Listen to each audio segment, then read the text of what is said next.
It's like test, test, test.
Minutes from July 2nd.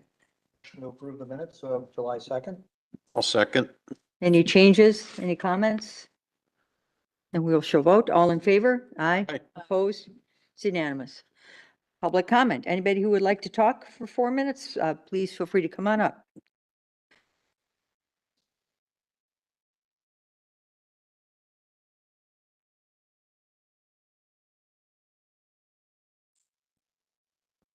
Good evening, Scott Heffley. I live in Old Farm, so it's good I'm here. I missed the meeting last week for a family emergency, so I'm just going to bring up a couple points I would have brought up last week, which probably, I hear there's going to be a presentation that was also last week, so I'm going to learn on the fly. But just a couple things that hit me in the agenda packet that Mr. Warren ran was the lift station work. I live in Old Farm. Obviously, we know 2/3 of all the village sewage goes through there, so it's kind of important that I live on the top of the hill, so I'm the lucky one, but in the bottom of the hill, you're going to be in trouble. So it's a high priority to me. I'm sure it is for the village. I did read that there's potential for grants. I think that based on the size of this, that if we don't get any grants, it's almost $15 million. That's a serious amount of money. So I would say get early grants, get often, rewrite them, do whatever you can, because the more that's covered, the better it is for us, because we have other needs, obviously, in the village. I did think the 30% contingency was quite high. I'm sure Mr. Warren probably spoke to that, but that's the highest I've ever heard on a project. And I'm not an engineer. I'm sure you've heard higher, but that's pretty high. What is that for and why? But I know we're early in the process, and things can, change and all of that, but that is the highest contingency. I think the DPW was 5%. Now we're talking 30. So I know once you get into things, sometimes it gets a little scarier, roads and other things and maybe underground, but I'm the one always watching the money, that's what I do. When I did read that the average sewer bill is about $700, I'm on water and sewer, Jan's on water and sewer, you're on water and sewer, Mr. Warren, the rest of you are on, maybe not. When the average bill can go from 700 to 861, you're going to have residents here, okay? Especially when it says it can be done and moved up without any board approval. If you want to fill the hall, this boardroom, with people that are upset, I mean, you know what I'm saying? You got to have transparency and clarity on that. We know we pay for everything, we all do. But I think make sure that we get what we can, because the more grants we get, that number goes down, right? And that's better. And the final thing is, I don't understand why we're even looking to put water out there in the Pleasant View or Coon or whatever that is. They haven't had water since the 50s. They've been on wells since for 70 years.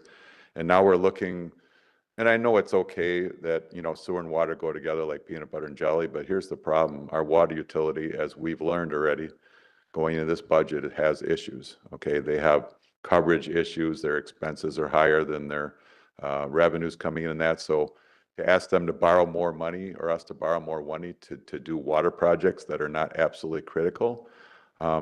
If I had a choice, I'd rather spend the money on Old Farm and Main Street lift stations over putting water in a area that has been on well for 70 years. That's my comments. Thank you. Thank you. Anyone else? I don't think we have any. Oh, yes, we do.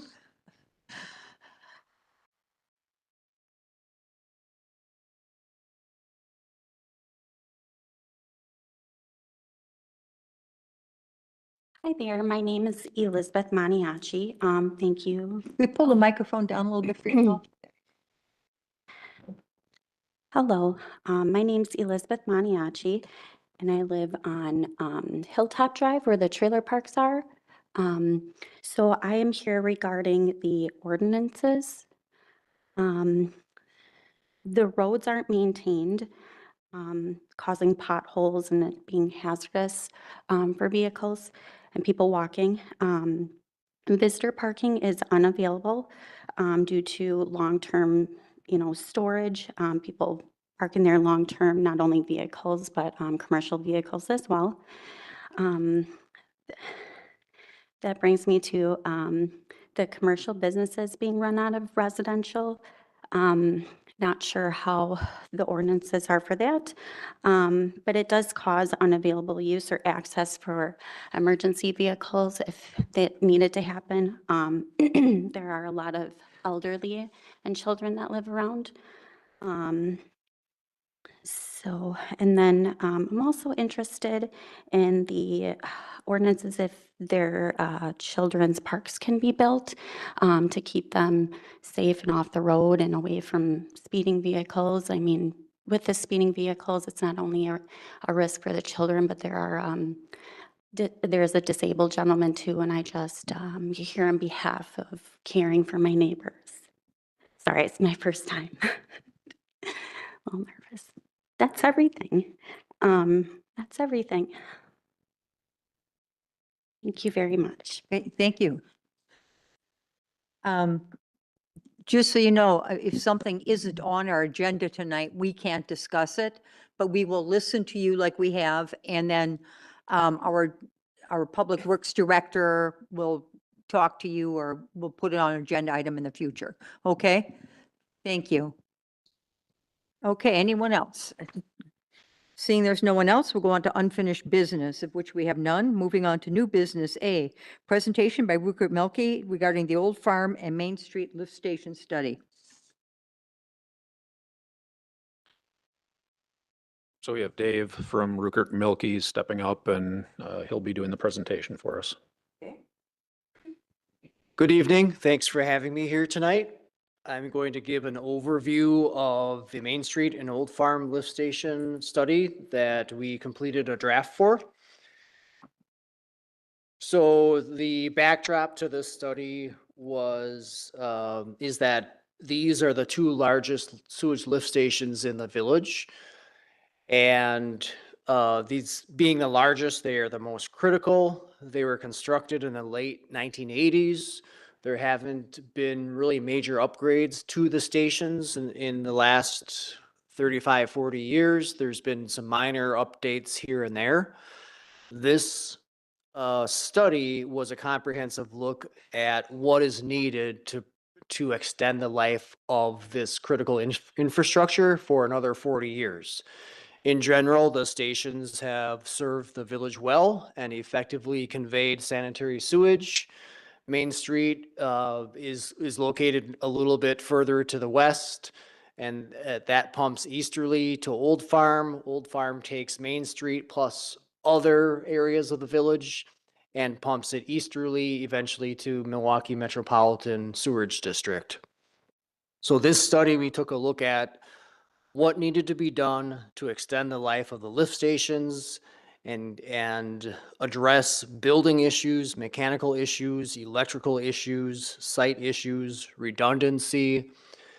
And the other important part of this study, a precursor to this study, was the sanitary sewerage facilities plan that Rukert and Milky completed several months ago. And that plan has been submitted to the Southeastern Wisconsin Regional Planning Commission and approved, and it's also been submitted to DNR. I believe we're waiting for approval on DNR. But basically that facility plan looked at projecting your flow rates going forward through year 2050. And we use those flow rates in that facility plans as information as to what is needed for additional capacity for these two lift stations. So I'll go over quickly what the highlights were for the stations. Both stations are very similar. Old Farm is larger than Main Street. I'll talk about the general upgrades, the common upgrades first. Both stations need some building upgrades for HVAC and plumbing and a new roof. Both stations have concrete reinforced wet wells. The wet wells are in good shape, but they do need some crack filling and minor updates in that regard. There is a need for updated electrical at both lift stations. So this would include the motor control centers, the control panels, the variable speed drives, the switch gear, and things like that. We are also recommending further redundancy at the station through the replacement of the standby generator set. So the generators now are a little bit undersized and they're approaching, actually they're beyond their useful life. The life of a generator is about 30 years. After that, it gets very hard to get parts for the generator. So we are recommending a new upgraded generator at each lift station in a separate building that would be located adjacent to the main building. There's not enough space in the main building to put the generator. So the other thing we're looking at for this update is some mechanical updates. And this would include replacing the plug valves in the station, the check valves. At the Main Street station, the pumps are large enough to handle the year 2050 peak hour flow, so that's good news. But the pumps do require some maintenance, namely replacement of bearings and replacement of the impellers. So that is included. At the old farm station, those pumps are not large enough to handle the peak hour flow projected for year 2050. So we're recommending replacement of those pumps and going with larger pumps sized at 150 horsepower. Let's see here. Those are the highlights. Another big thing is the additional pipeline work at each station. So at Main Street, we're recommending that a second force main be provided. The velocities in the existing force main right now are too high to protect against what's known as water hammer. That's a phenomenon where upon a sudden loss of pumping power through a pipeline, which could happen if there's a power outage, the water column in the force main or the pipeline can separate and cause damage to the joints. So we don't want that to happen. We're recommending a second force main. The second force main would be the main force main that would be put in service. This at Main Street, it would be 20-inch PVC. It would be about 2,700 feet.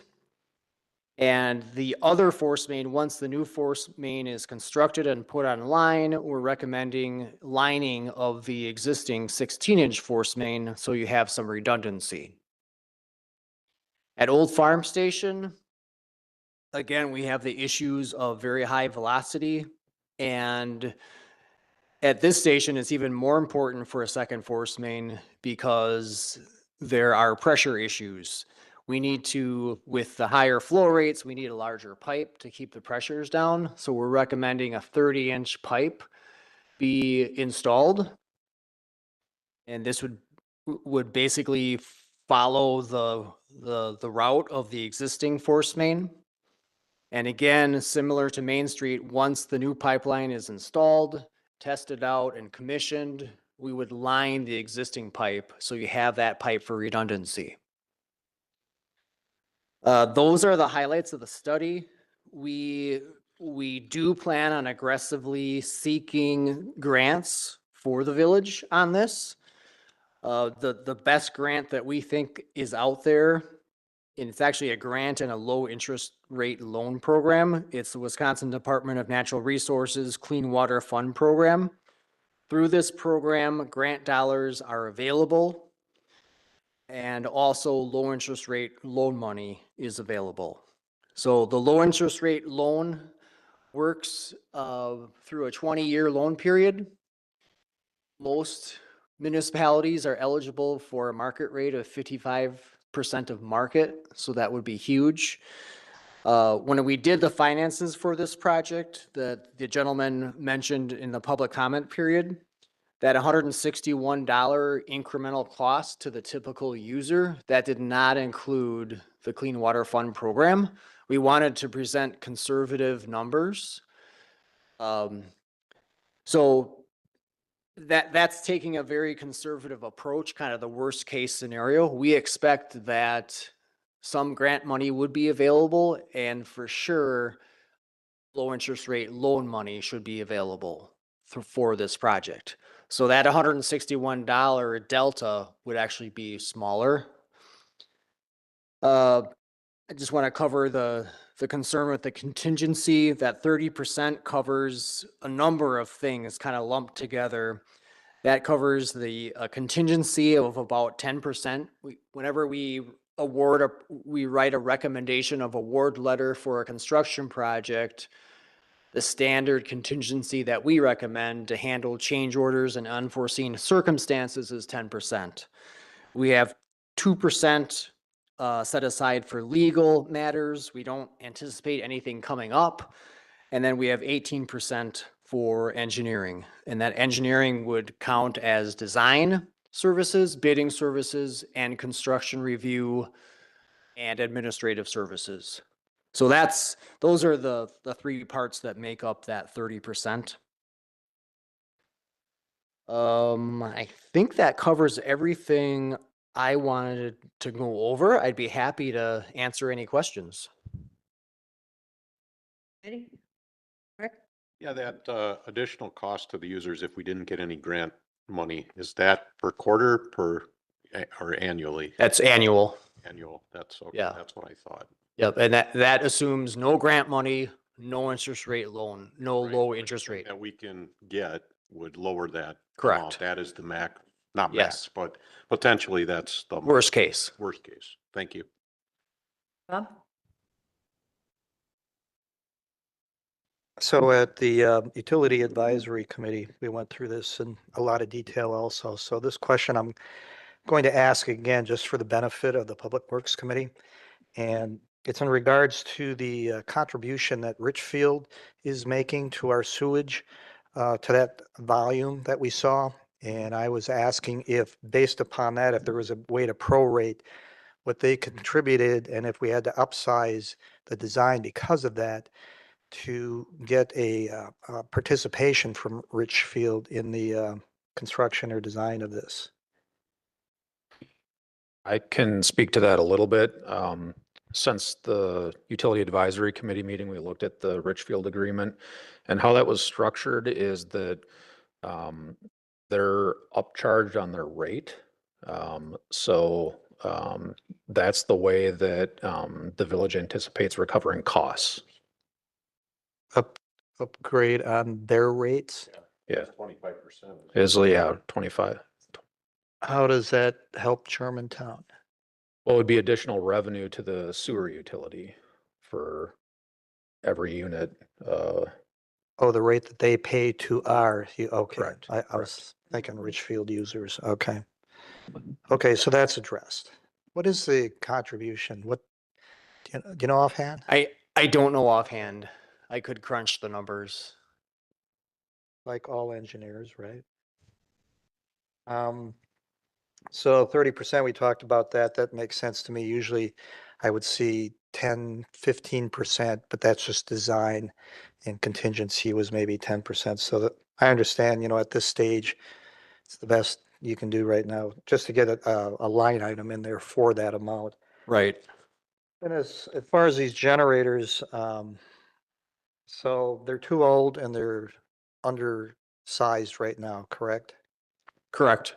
And because of the upgrade, they're going to be larger and they need a separate room, separate building structure to do that. So that adds a pretty hefty cost on it. I know this is a little detailed here, but are those powered by diesel or is that natural gas? Do you know what? Right now they're powered by diesel.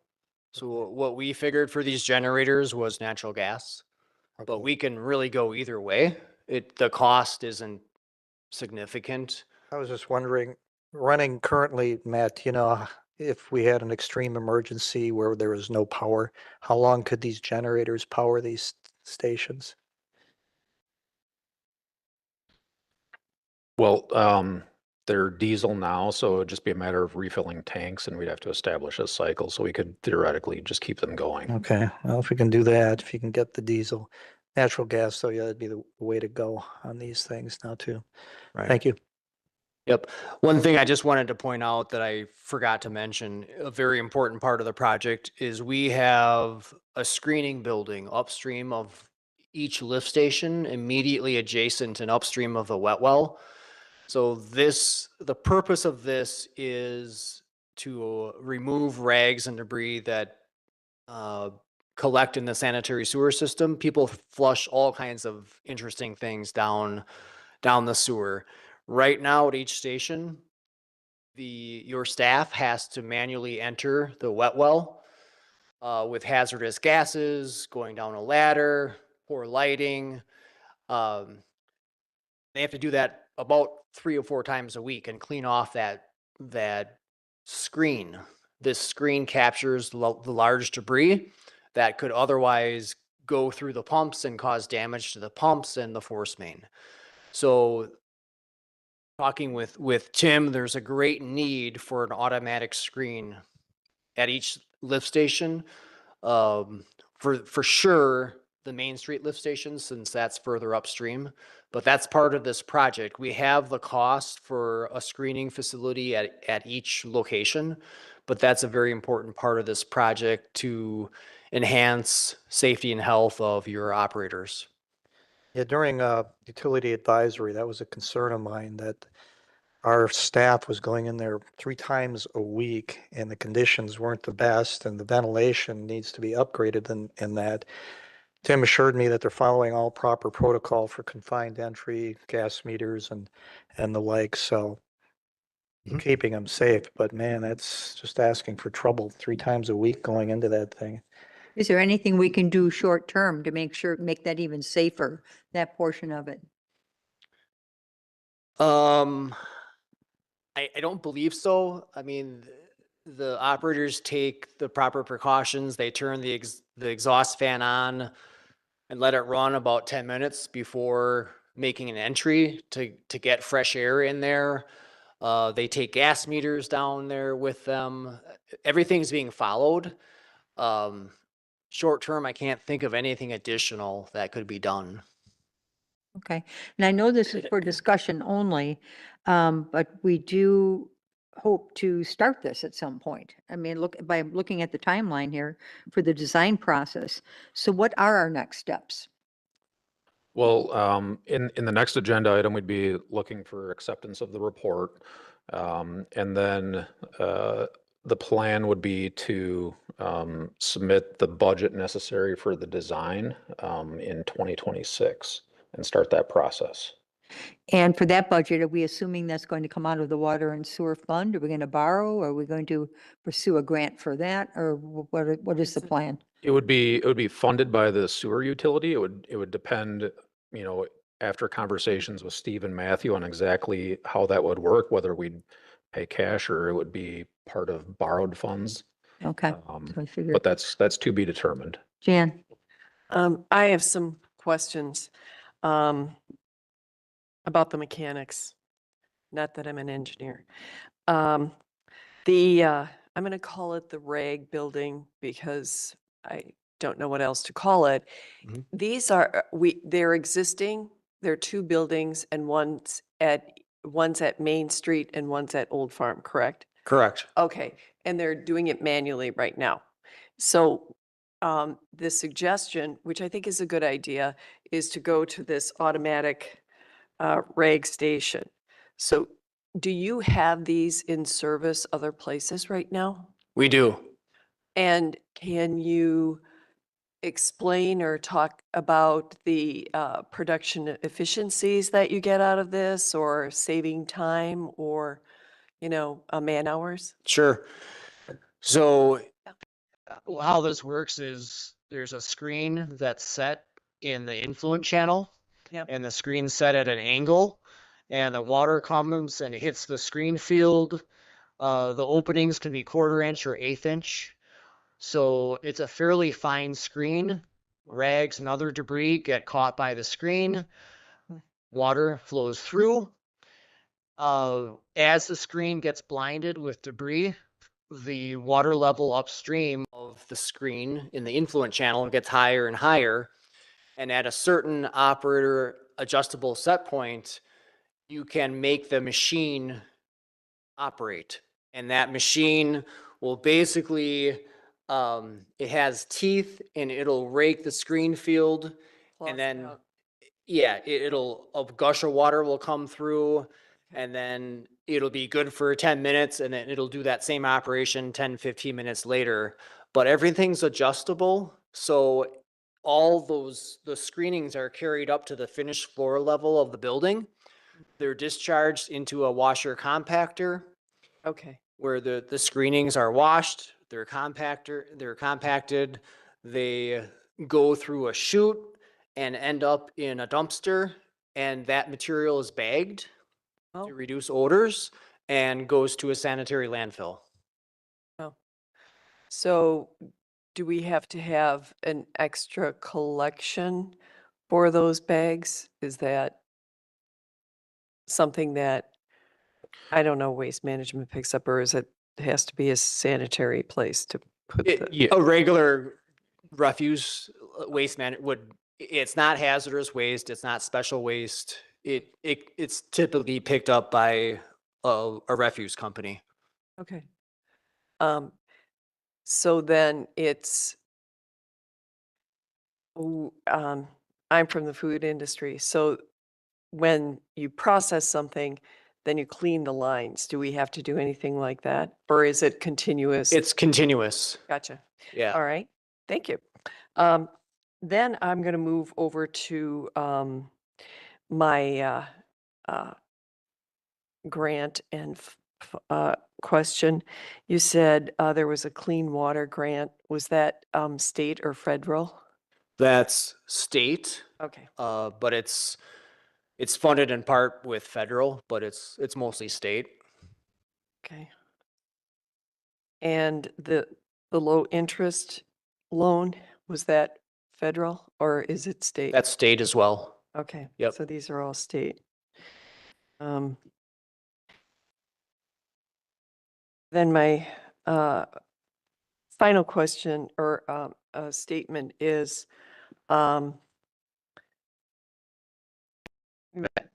Matt, you said the IGA said that the sewer rate was the base plus 25%? I thought it was. Yes, I believe so. Is that how it's written? Oh, Yep. okay. I thought it was 20. But my understanding is that still has to be passed by, or approved by some entity?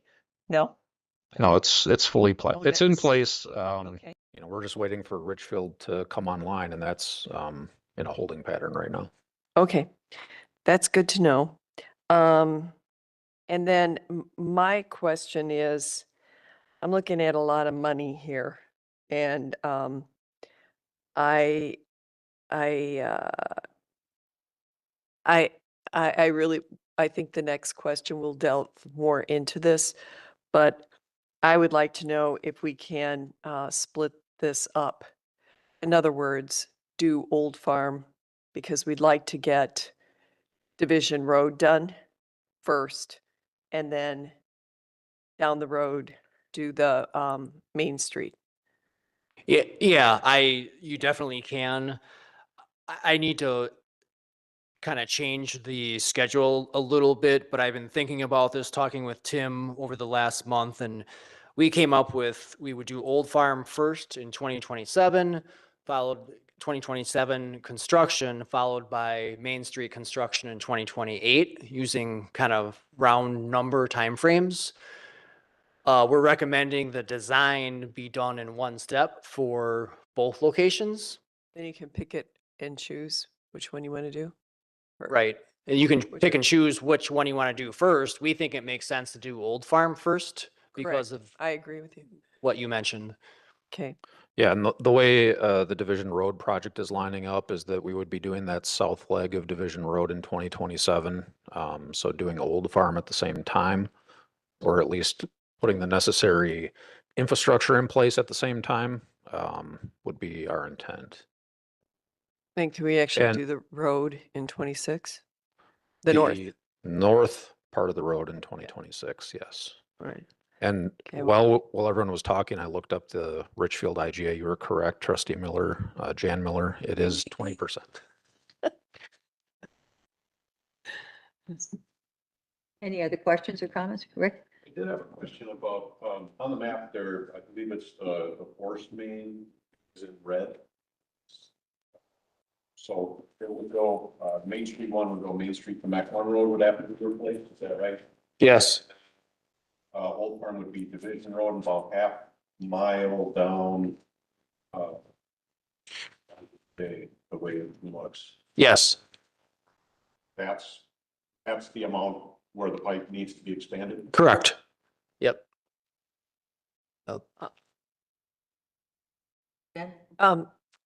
So if I understood you correctly, you were putting in a 30-inch force main for the old farm along Donges Bay.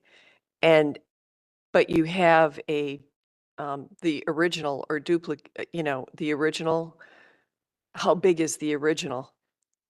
The original, I believe, is 20-inch. Okay, and then you would line that?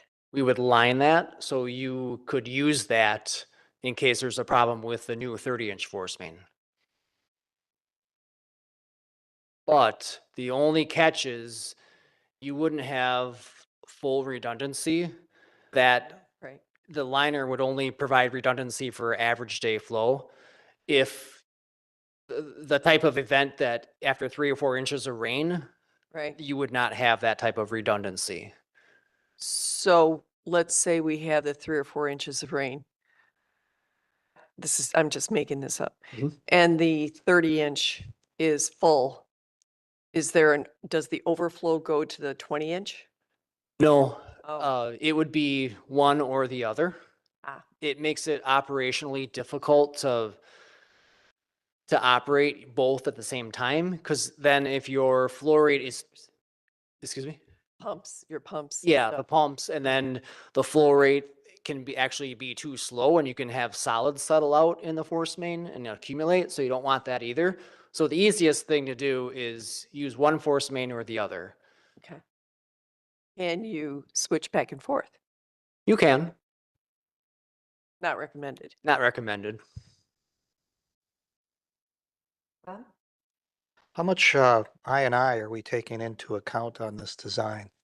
Infiltration and flow. I thought we were pretty tight. Tim, are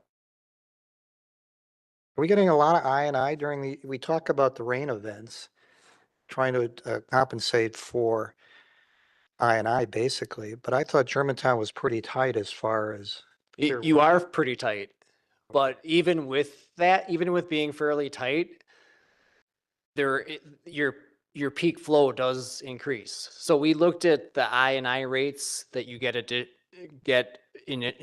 existing right now from the study we did, and we used the same level, slightly lower going forward in the future, with the thinking that the new force main will be tighter and less I will be coming in because of it's a newer pipe, all the joints are brand new and things like that. Well, I'm thinking more of the existing infrastructure, storm sewers.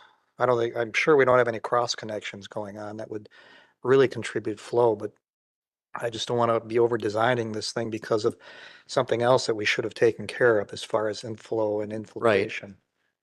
Yeah, unfortunately, the low hanging fruit of I has been addressed already.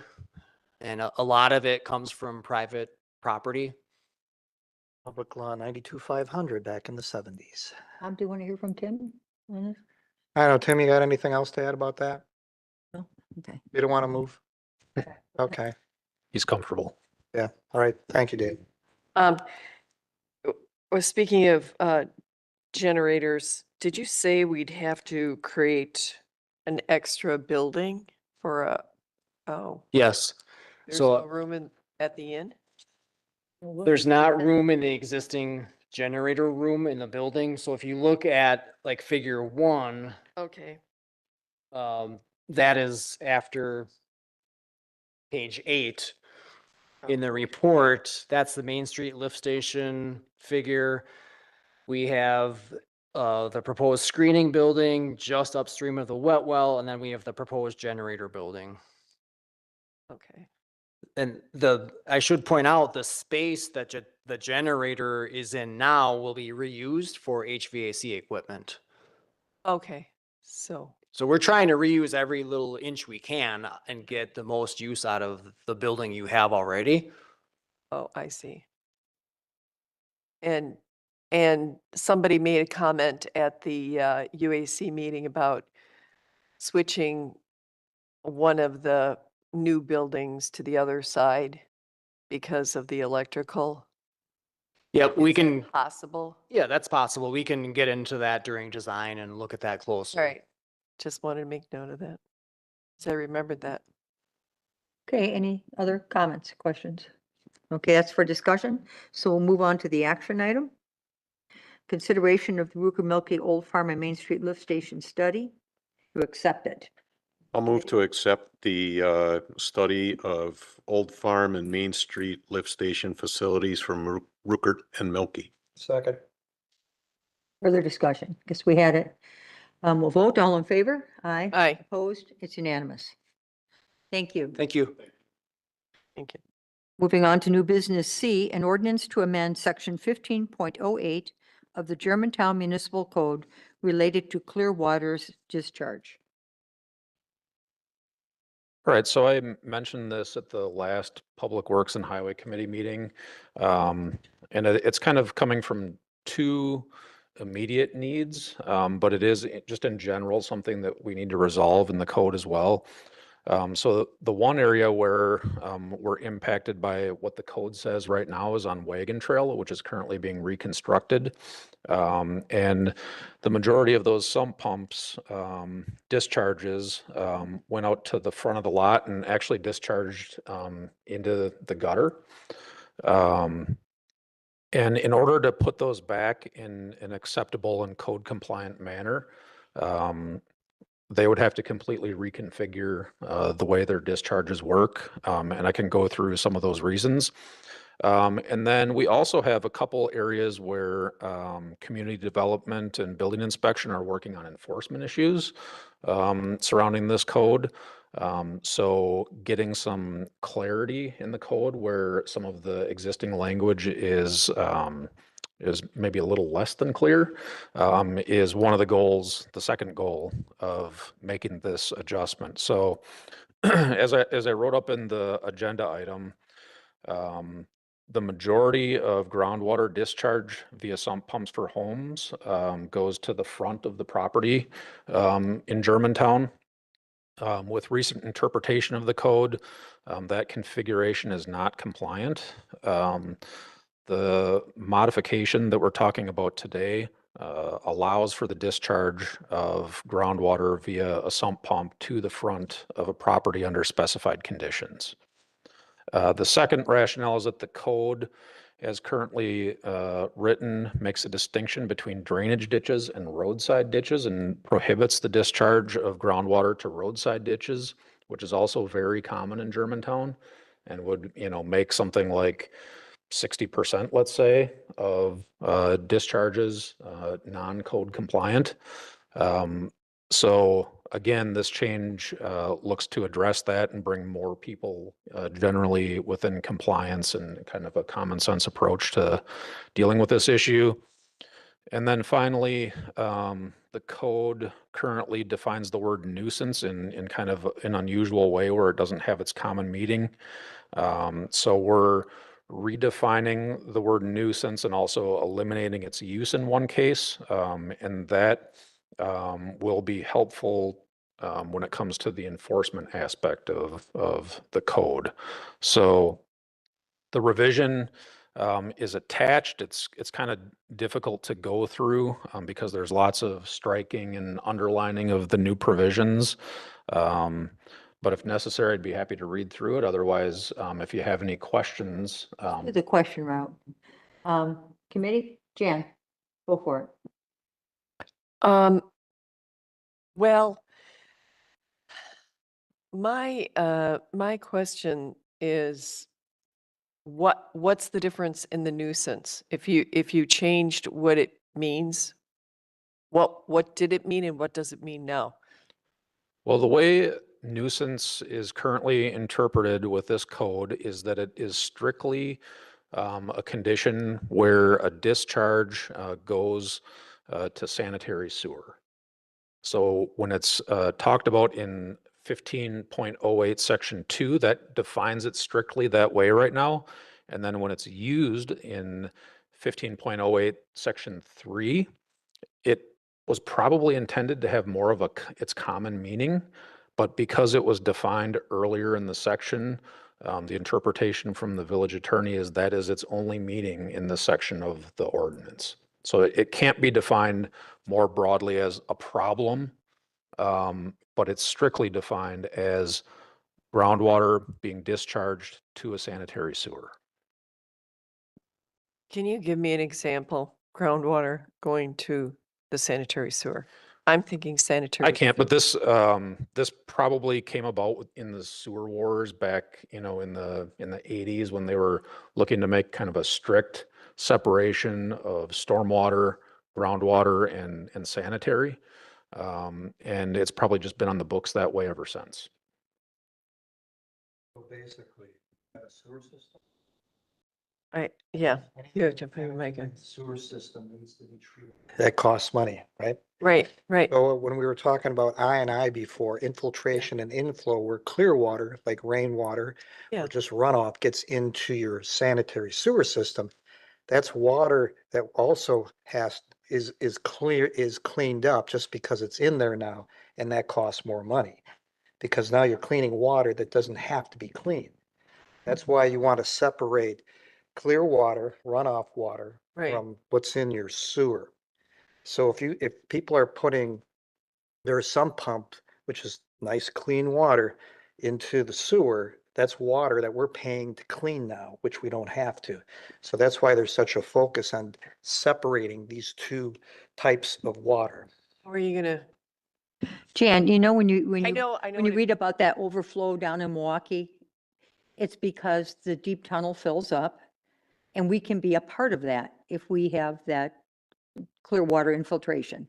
So that's why they're trying to limit it, so you don't Right. have to discharge into the lake and the rivers. And, How is it enforced? well, I mean, when you install a sump pump, you get a plumbing permit. So it's inspected just like anything else. Oh, well, if you already did that, then you should be all right. Is that right? Yeah, typically. There's abuse. It's set up for unusual circumstances for sure. I mean, Changed too many. and we keep the definition of nuisance as connecting to the sanitary sewer, but we don't use the word nuisance later in the code now with the recommended modification. So could someone be fined or anything for doing it incorrectly? Yes. Okay. Rick, anything? Yeah, just a couple comments. I think this is a good change to the code because there are so many homes out of compliance right now. And I tend to agree with you that almost everybody with a ditch in their front yard is going to, and in a subdivision, I'm saying, is pumping out to that ditch. And I remember a case on Wagon Trail where we were doing some storm sewer work and there was a person who didn't get rehooked to that, but that was going directly into the storm sewer, not down the gutter. Some- Are there cases like that yet?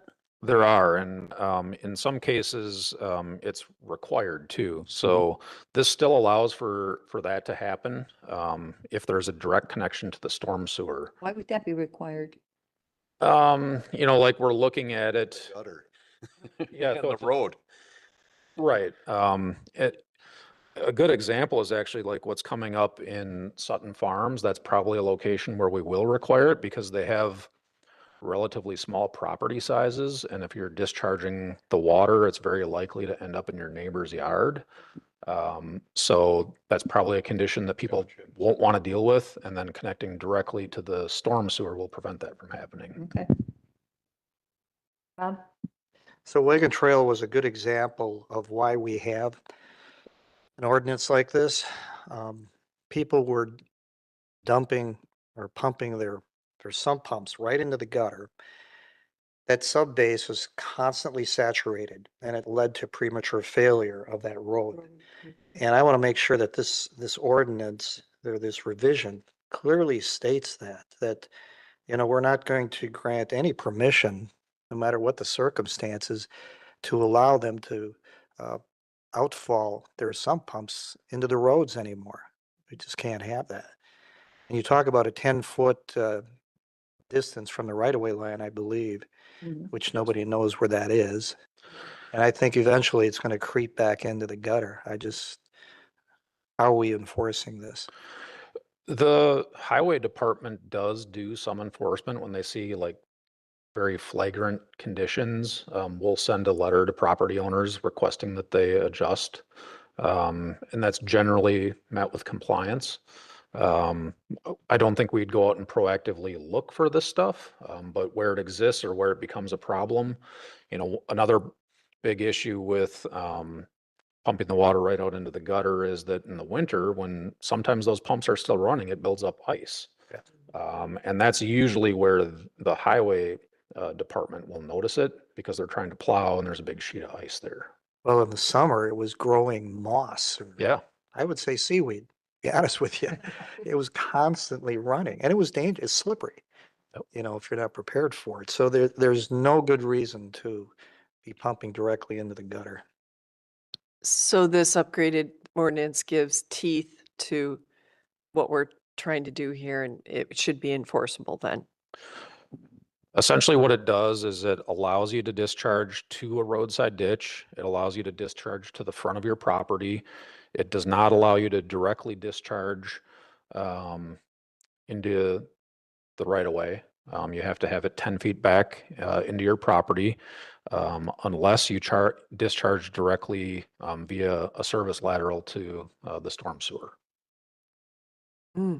So there will be a number of cases, like immediately, if this does pass, a number of cases that'll come up like right away on Wagon Trail, where these folks have their discharge running out to the gutter, and we'll require them to modify that. Okay.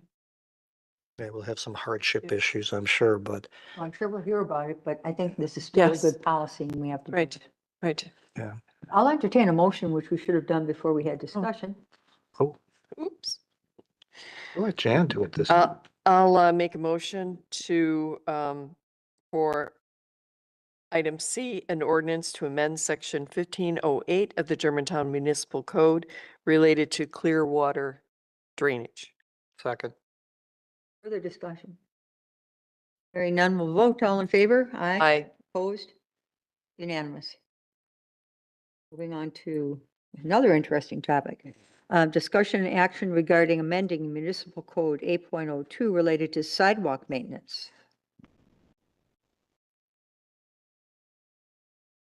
All right, I'm just trying to pull up an updated map that we put together for everybody. Color coded. This is the one we have. It is the one you have, yeah. Yeah, so when we talked last month, the committee requested additional information on how much of the sidewalk system is front yard versus backyard. So we went back and did a color-coded map here that outlines areas of front yard versus backyard. Included in front yard are parks, which are generally dealt with a little differently, but that number is built in here, as well as side yards. So side yards and front yards are kind of considered together in this map, and then the back. I'm not seeing the map. No, you're not. Doggone it. But it's like a really cool place to be. Looks flooded. What color is what? I didn't see what's blue and what's orange?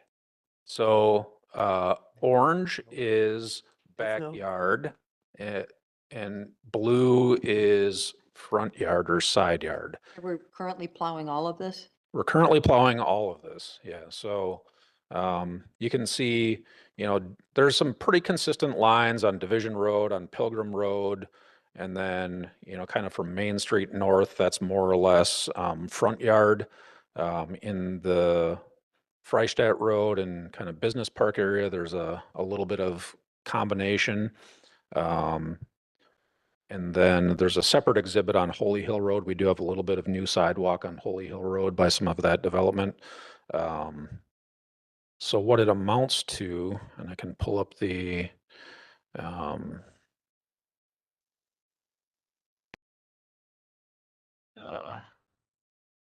spreadsheet here that just shows the distance in terms of feet of each. So if you look at this, you have the total sidewalk in the left column, and then the front yard or commercial property, which was in blue on the map, on the right. And you can see the updated distances. So, we're looking at a little less than half, or no, I'm sorry, a little more than half of the system being categorized as either front yard or commercial property owners.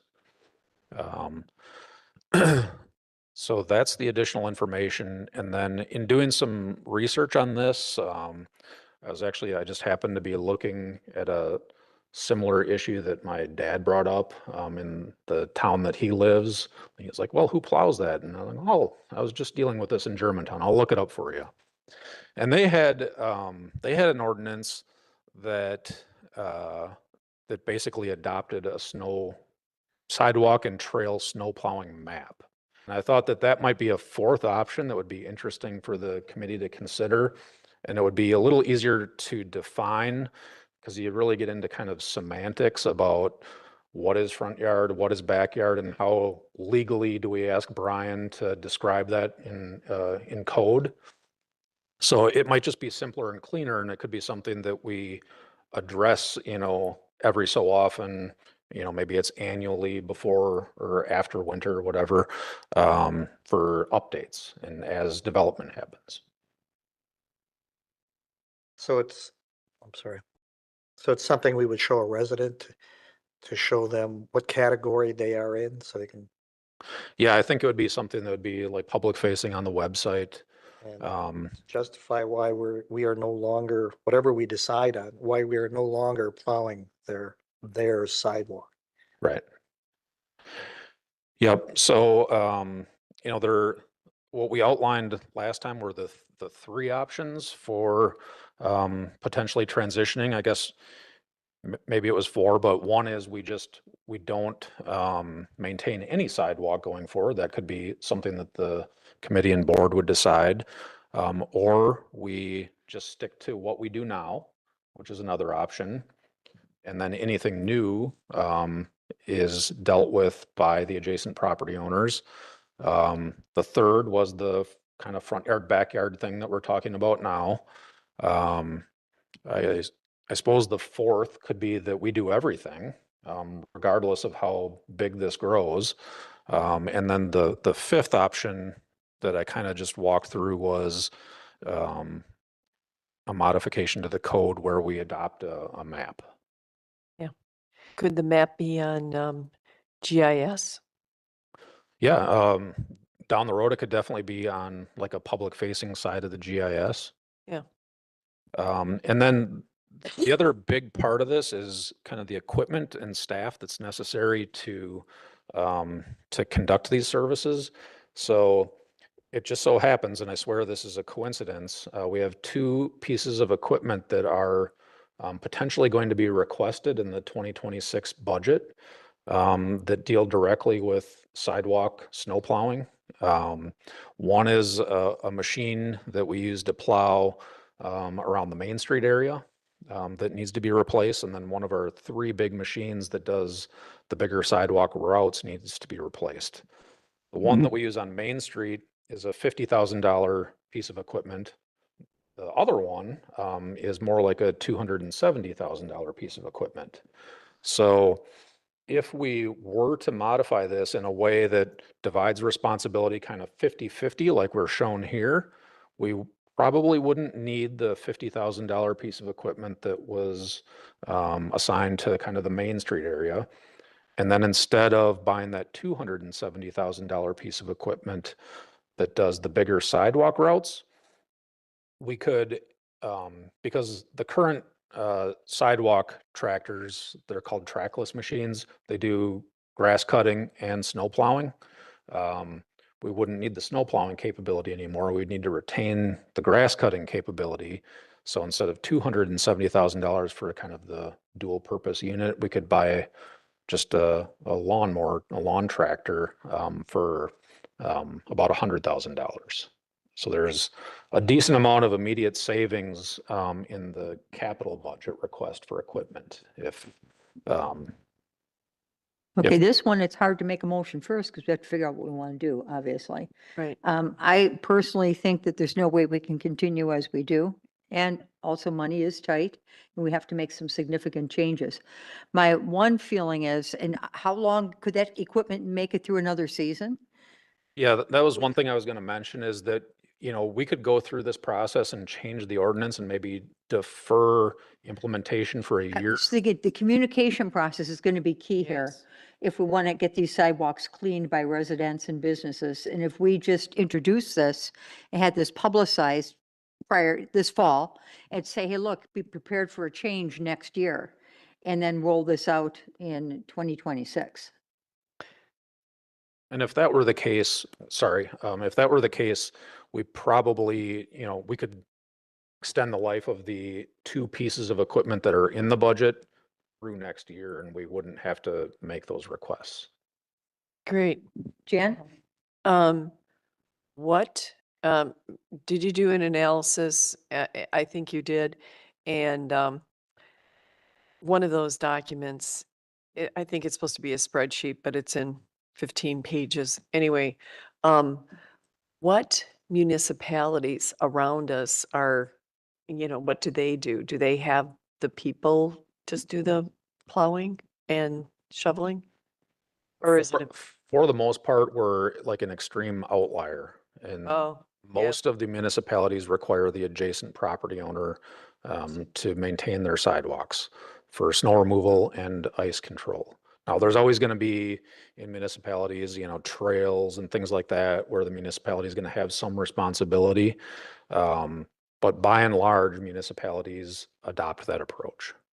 Now, is there a provision where we might be able to keep the main thoroughfares and the parks plowed? Yeah, so depending on which route you decide that you want to go with this, that will come into play a little bit. Let's say, for instance, you chose the route where we adopt a map.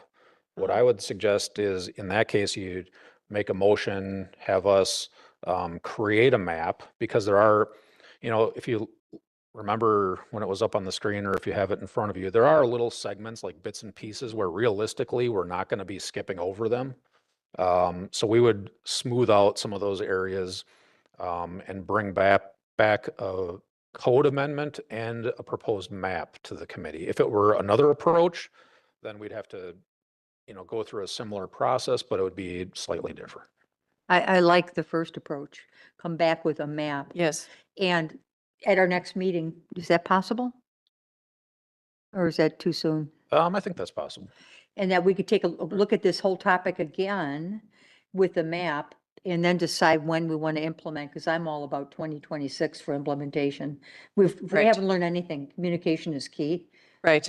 with our constituents. You don't want to surprise anybody No. after 12-inch snowfall. So, I mean, No. I think your approach is good, but I'll leave it up to the committee to make a motion. In what I- direction? I have some questions, yeah. Bob? Questions? So how is this map different than the maps that you're showing right now? I don't get it. This map that you're talking about. Oh, well, here, let me, I'm looking at a map that shows backyard and front yard. yeah, let me pull that up again. And, I'm just thinking about, certain instances, like look here on Pilgrim Road, where there's a little bit of blue and then some orange and then a little bit of blue again. There that might be a case where we would contiguous. adopt a map where we maintain a continuous stretch up until a stopping point, and then it's continuously maintained by private property owners. If I understand you right, before you can do a map, we need to decide on what policy we want. Yes, And then based upon that policy, you will show that on the map. This is what it means in the real world out there. Is that where you're going with this? if you choose that last option, otherwise we would get into, because then the other options were, we turn it all over to adjacent property owners, and then you don't need a map. Right. Then the other option was we do what we're doing now, and then we would just have a map of what we do now. Then the third was front yard, backyard, kind of like this. And if we didn't have a map in that case, we would have to define it, which could get difficult. But we're pushing you to redo a map, but we have to tell you what our policy is here Yeah. before you can do that. And I'm leaning towards this number 4, continue to maintain sidewalks in the right of way where it is situated in the adjacent property owner's backyard, and then transfer responsibility for sidewalk snow removal to the adjacent property owner where the sidewalk is adjacent to a side or front yard. And then anything new we won't touch either. I don't know if that should be stated in here, but that's what I would be leaning towards.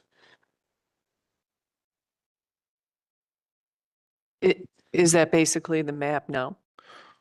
Would you want that, I guess, just for clarity, would you want that to be based on a map? Because then as new infrastructure was developed, we would update the map, and that's kind of how it would evolve. Yeah. I mean, again, this map is just to provide, I guess, a picture of what our policy is. Mhm. And it's for the benefit of Mhm. our constituents, Mhm. right? That's really all it's for. Yep. For communication. Yeah, the only thing I would say is because, like I just pointed out, that section on Pilgrim where there's a little bit of back and forth, we might not want to call it front yard versus backyard because there may be some cases where there's exceptions to Yeah. that.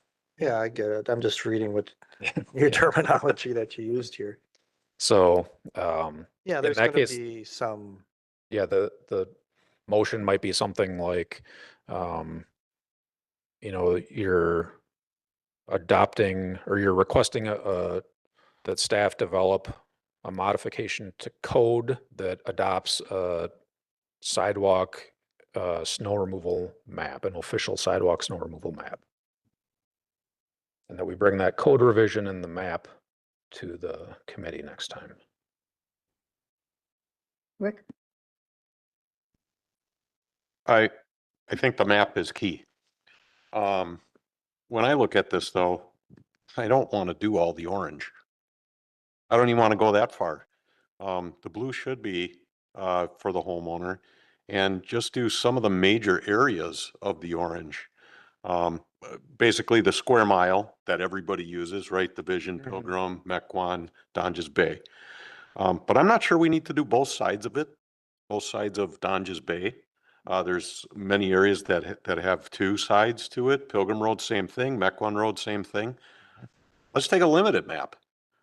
We don't need to do everything. Do we need to do all the parks and every trail in the park? I remember when I was on Park and Rec, there was a big stink about Altbauer and that the whole thing wasn't plowed. Well, it was gravel. I mean, it's very hard to plow gravel. Yeah. So I think, yes, a map. I don't think we need to do everything in orange or all of it. I think we decide on what we want to plow and that is our map. Your criteria for plowing and not plowing. I don't have one yet. That's the problem. Like I said, it's, it's the major square mile right in the center. That I think is key. That is used so much. But you don't want to do both sides for their sidewalk? Well, I don't know why we would do the north side of Mequon Road if the south side is done. Yeah, and the north side of Mequon, we would see that as transferring to That would be commercial back property to owners. Commercial, Okay. right. Yeah. But there's so many different commercial But parties. they should. Yeah, but they should think plow of, their own sidewalk. think of Blackstone. Are they gonna plow that whole thing? But Maybe. but they have their sidewalks, I'm thinking, they're strip malls. Yeah, they're. They have to truncated. plow that, and then we're trying to get people to and from them. Yeah, I think we have to be careful I- with the two sides. I would Yeah, I stick with both really- sides. Yeah, That's just me. because Yeah. I think we have to stick with the two sides. But I think what is also part of the criteria is, as you stated, Matt, we can do, there's a tipping point where we really, if we get to that sweet spot, we wouldn't have to buy new equipment. That's what we want to know. That's what I would like to know. Yeah, and I would say that's roughly as it's outlined here. You know, anything more than that, and we're really pushing the need for the bigger piece of equipment. But even if we connect the dot, would it be a hardship if we connected those dots on Pilgrim? Like, Yeah, I think, staff would work to put together a draft of this map that could be for discussion at the next Public Works. That would try to connect some of these areas maybe that aren't connected, and maintain roughly the allocation between front yard, backyard, the way it is, so that we can make that savings on the equipment. The other question is, well, looking at this map here, Donges Bay is segmented and so is County Line Road. And I don't see that you plow a little and then you stop and then you go a little more and stop. I Right. mean, that would be contiguous, right? You just do Yeah. the whole thing. Yeah, so I think like on Donges Bay is a really good example. It's better than my Pilgrim Road one, but I think there we would just continue to plow that entire segment. So I think the direction, if we want a motion, is I would direct staff to develop a snow removal map for sidewalks and sidewalks. I saw your definition, so that includes the trails. Some of them, Right. yes. But not differentiating between backyard or front yard or anything. No, that would be part of the map. Oh, so Develop an you'd official show map. Okay, comprehensive map showing what will and will not. be showing plowed. all sidewalks, but this one we plow, this one we don't. Exactly, showing what the village is going to plow. Based on our and what policy they're we not. come up with. and then the policy is we don't add anything else. Is that it? Or is it open-ended? That's where I'm leaning. No, I mean, that's kind of up to the plan commission as they're reviewing plans, and it's up to the village and staff as they work on like trail connections over time. I think if anything, making this modification allows more opportunity for sidewalk to be added or trails to be connected in the village without making it a much bigger responsibility for Public Works. Mhm. Okay. So if I understand the motion correctly, we're going to develop a comprehensive map, but we are talking about the front and back, I correct? don't even know if that's the term. It should be, Whatever the the term- village responsibility versus private responsibility. There you go. There you go. Perfect. But knowing how we feel about the front and back, whatever terminology you're going I'll to. second. And then, did you second? Yes. Okay. And then you'll bring this back hopefully in a month or so. Yes. Okay. I did. And Jan seconded. It was a garbage one, but. Just throw something I know together. what you- We'll refine it. Any further comments? If not, we'll vote. All in favor? Aye. Aye. Opposed? It's unanimous. Moving on to E, acceptance of infrastructure improvements performed by Visio Sewer as part of the 2024 CIPP sewer lining program. Motion to approve. I'll second. Any discussion? Dan? Staff says it's okay. Just that this happened, it's already occurred. It's happened for several years now.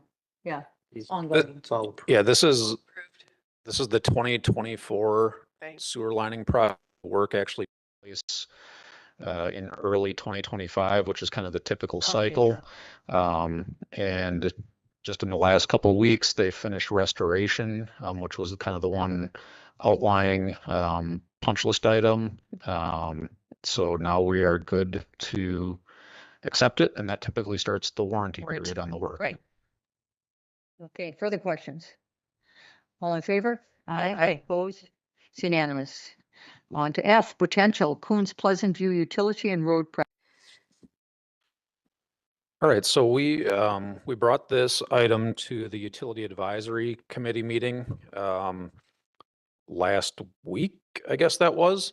It was kind of brought about because the village receives funding from MMSD for private lateral replacements to address the I&I that we've been talking about a little bit tonight.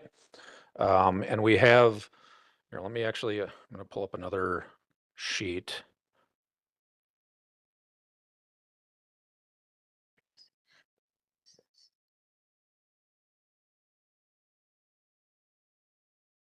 Kind of tucked behind in there. All right, so we have $124,000 roughly of MMSD funding that we have uncommitted. And then we'll receive allocations of approximately $80,000 over the next period of years. How long is a period of years? Well, it'll continue in perpetuity as long as the program exists. Not 80,000 a year though, is it? Yes, Oh, it is. roughly. I mean, it changes year to year, but that's Okay. along the lines of what we can expect.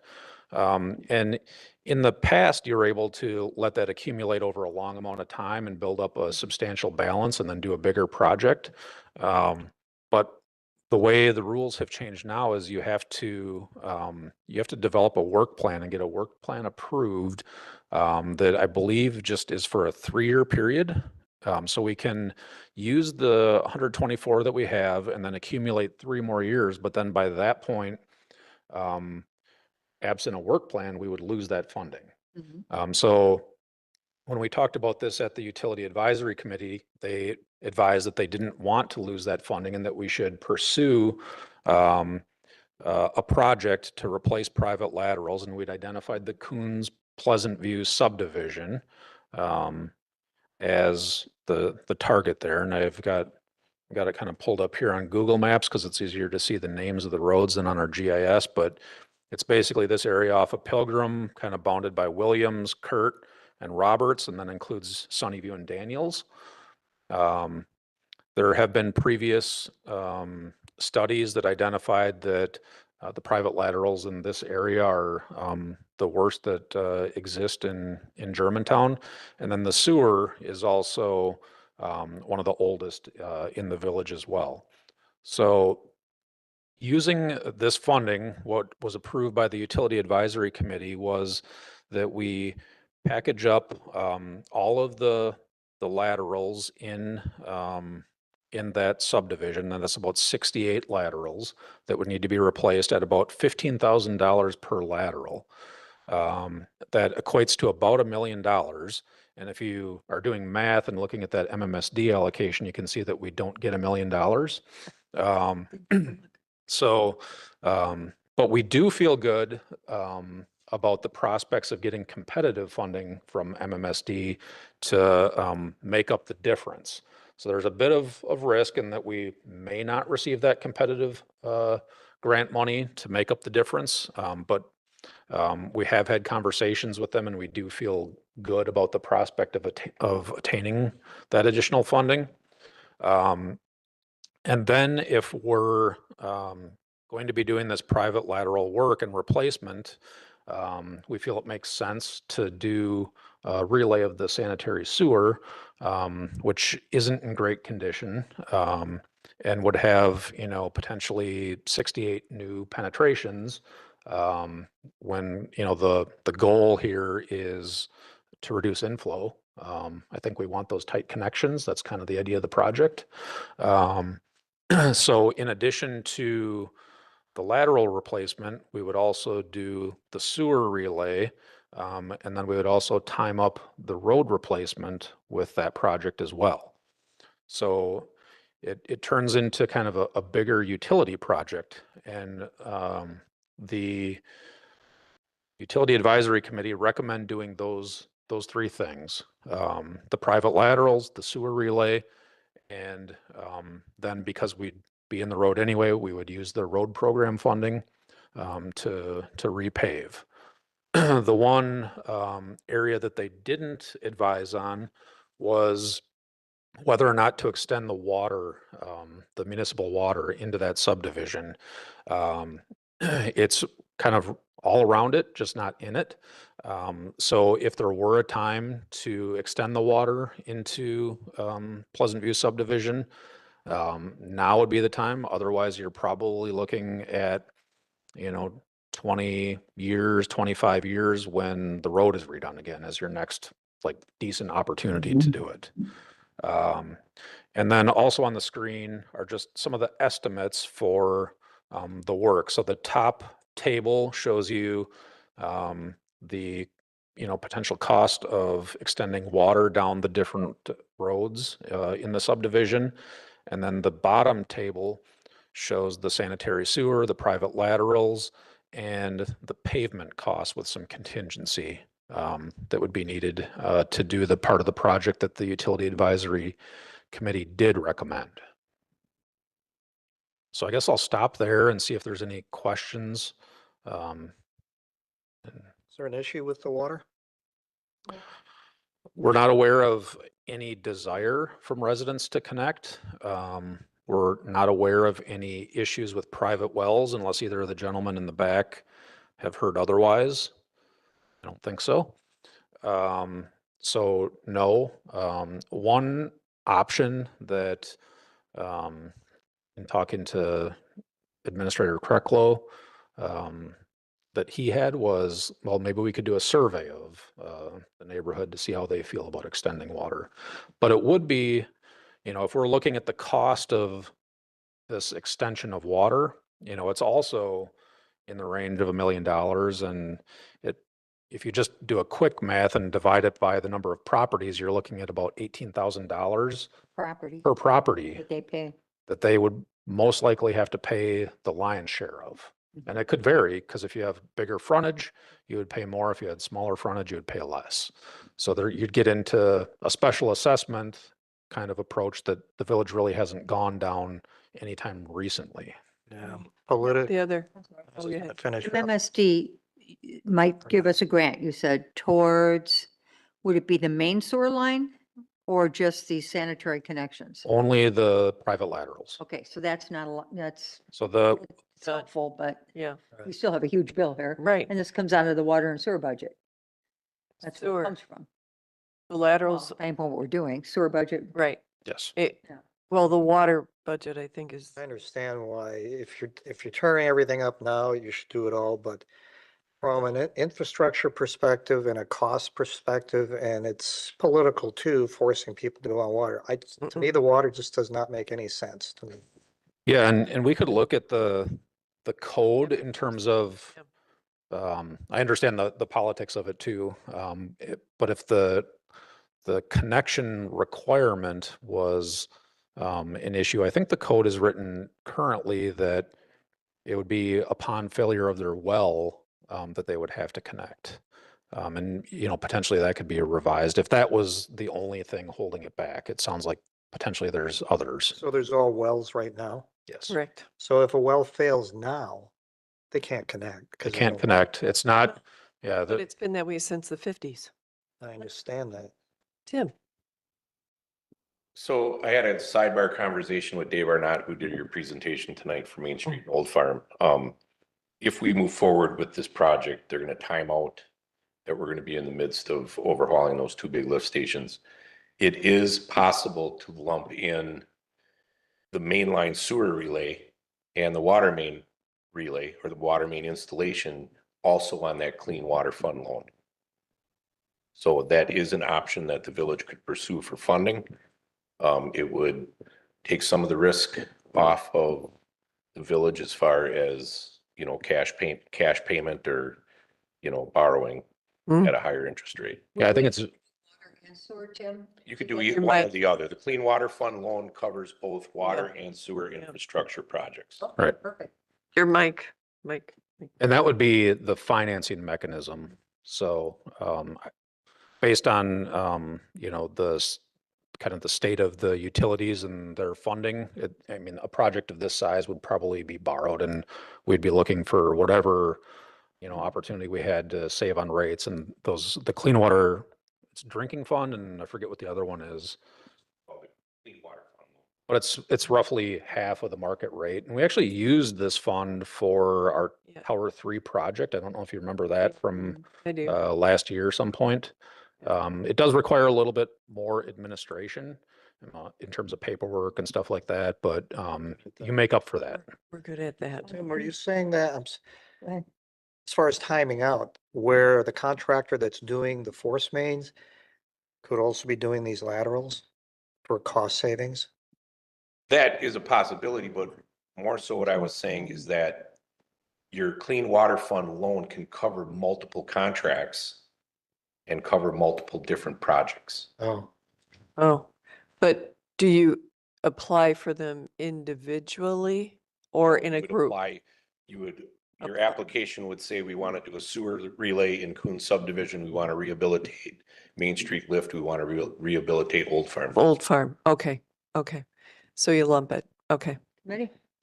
Um, We have a motion? I lost my place. I'll make a motion for moving forward the potential of Coons Pleasant View utility and road project and utility meaning sewer. Have a second? a clarification.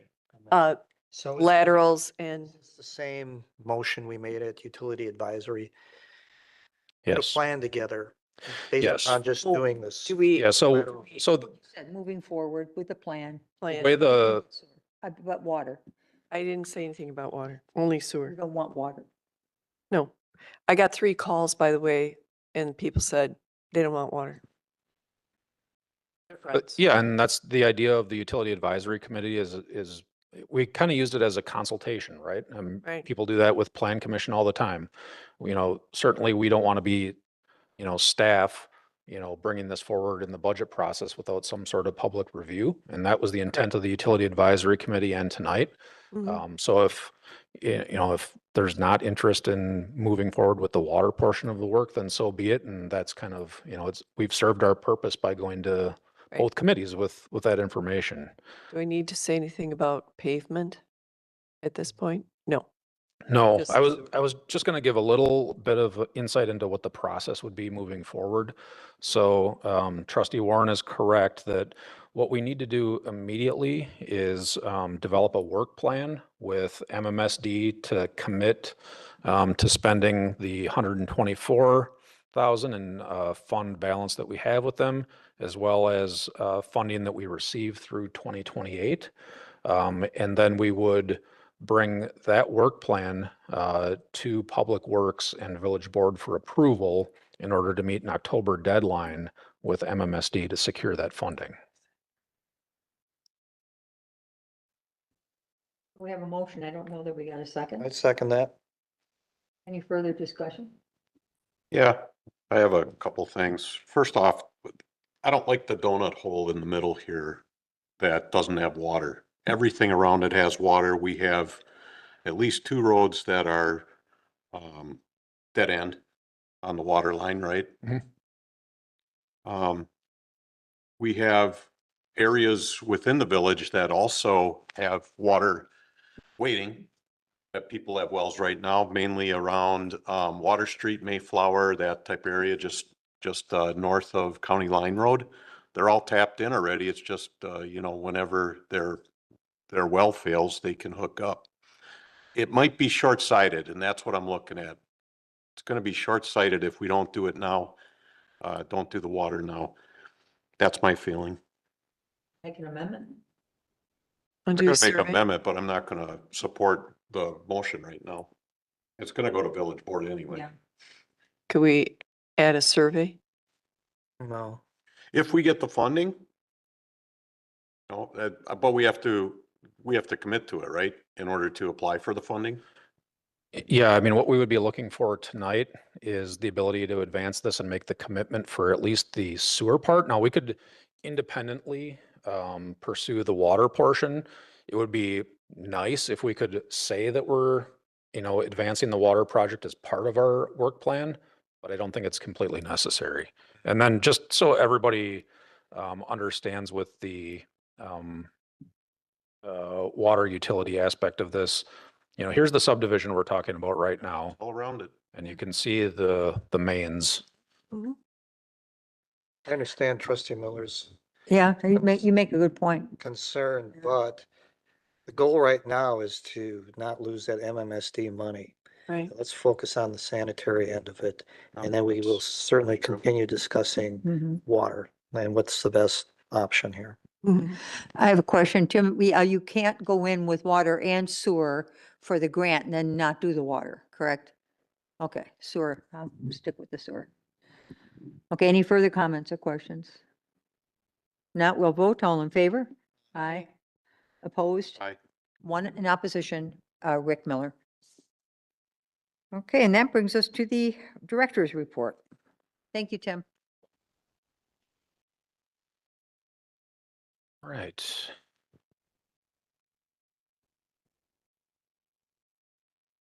So I don't know what happens to this report, but every time I attach it to the dang Civic Clerk, it ends up falling onto multiple pages.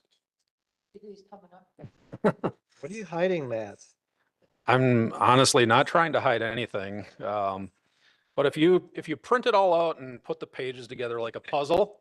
But we also grade you on space. All right, so I'll move through this kind of quickly with that in mind. So there's been a lot of road construction over the last 4 or 5 weeks. We're basically through Rockfield Road. There are some punch list items on Rockfield Road. We have the surface layer in on Pleasant View Road. Shouldering and striping still remains there. We're working through some adjustments in the Katy Vista subdivision, which is your Frances, Sylvan Circle, Montgomery area. But they are making progress on that. So we're expecting by the time we meet again here in September that we'll be through that. And then we've made a lot of progress in the last couple weeks on Wagon Trail, where everything is in up to the binder course of asphalt. And we'll be working on utility adjustments and then getting that surface in. Oh, and then kind of the last part of the road program is the Main Street sidewalk.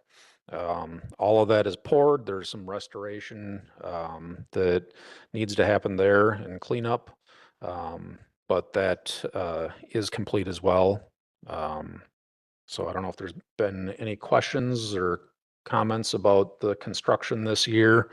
Heard a little bit about the Main Street sidewalk from constituents, and I kind of anticipated that that might happen just based on the nature of the businesses in the area and their need to maintain access to the right of way.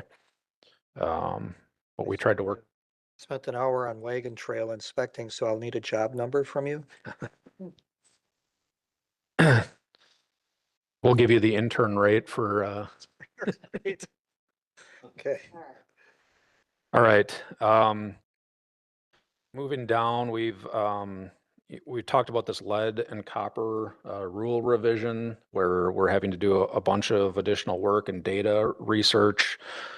Sharon has been immensely helpful in getting an updated version of that spreadsheet, going through a lot of historical records. So we've been able to recategorize some of the unknown parcels into a category that doesn't require additional action from the village at this time, and it doesn't require notification to residents. So we're going to be submitting that updated list. It is just an update, and we've got quite a ways to go. So this is going to continue to be something that we have to make progress on over the next, months and years, honestly. One of the things in the 2026 budget is we're going to be looking at how to fully use some of Sharon's capabilities, and part of that is getting more control of our GIS system. So we'll talk more about that in the budget process. We do have this emergency repair for water tower number 1 underway. And I think I've mentioned it each of the last, 3-4 months now. But we have the repair options that Foth has put together for us out for quotes right now. This isn't bid because it's an emergency. So we're getting quotes. And depending on how those come back here, the quotes are expected back at the end of this week. We'll be moving forward with either kind of a spot repair to get by until the bigger rehab of the tower, or replacing that entire fill pipe section. So we'll see how that goes. We've talked a lot about Old Farm and Main Street, so I don't need to belabor that anymore. Budget prep, just before the meeting, a couple hours before the meeting, I submitted the DPW department budget to administration. Our deadline for that was tomorrow. So I met that in plenty of time. We were fortunate in terms of meeting the 5% reduction that was being asked, because 70% of that was met by buying substantially less salt than we bought last year because of the inventory that we have.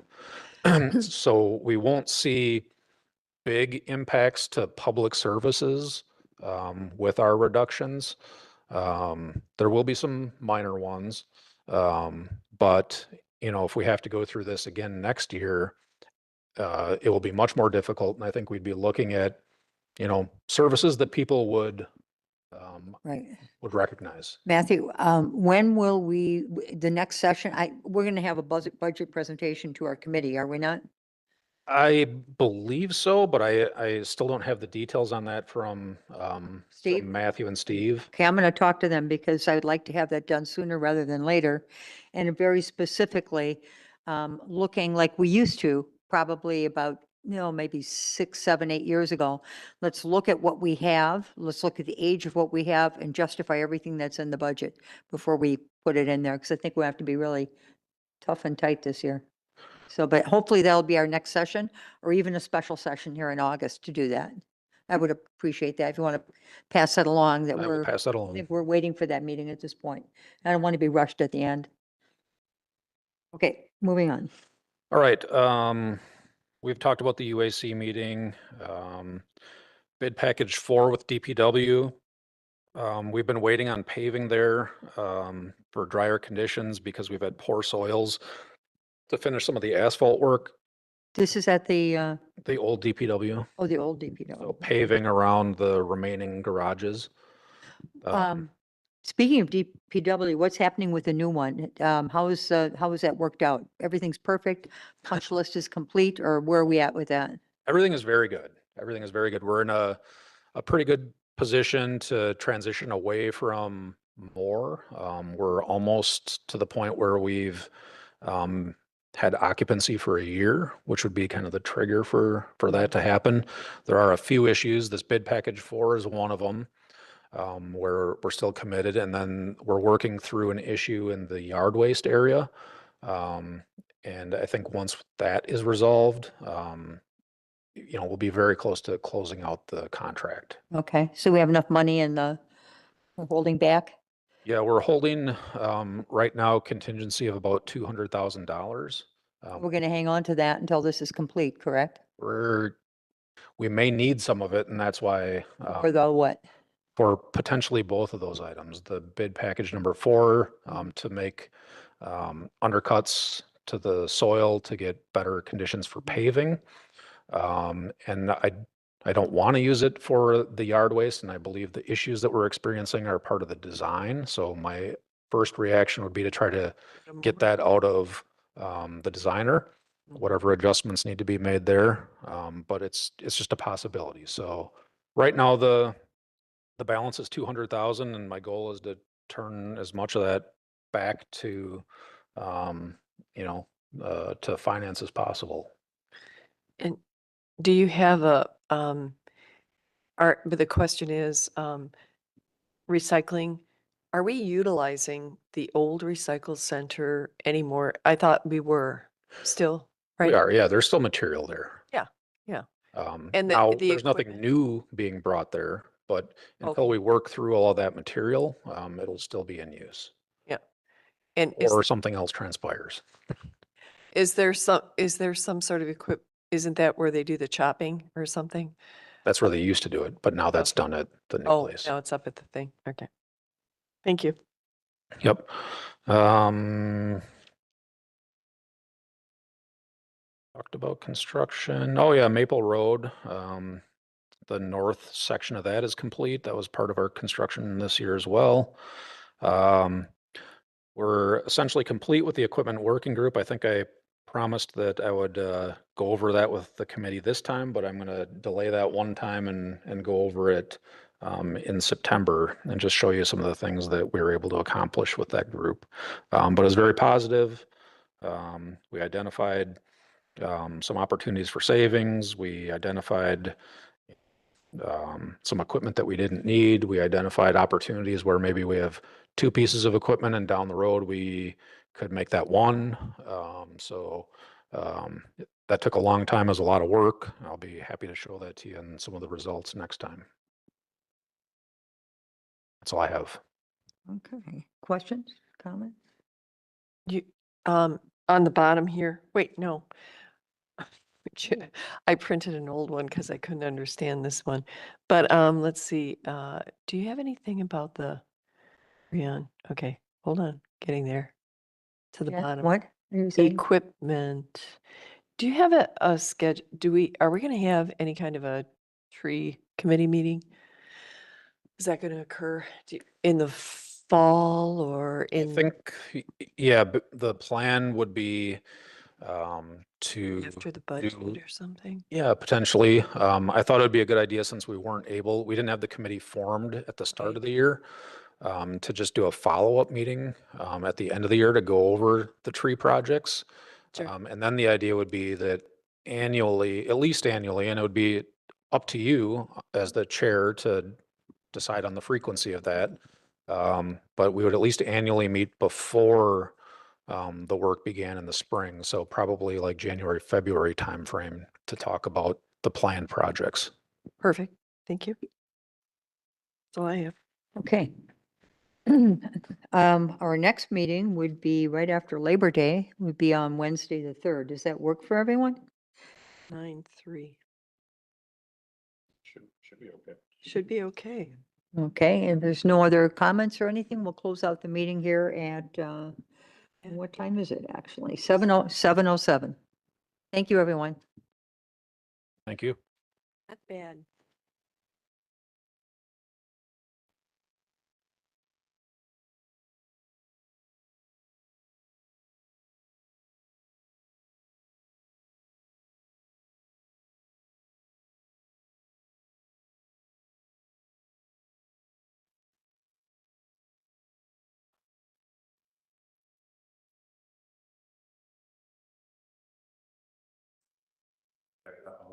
I got questions.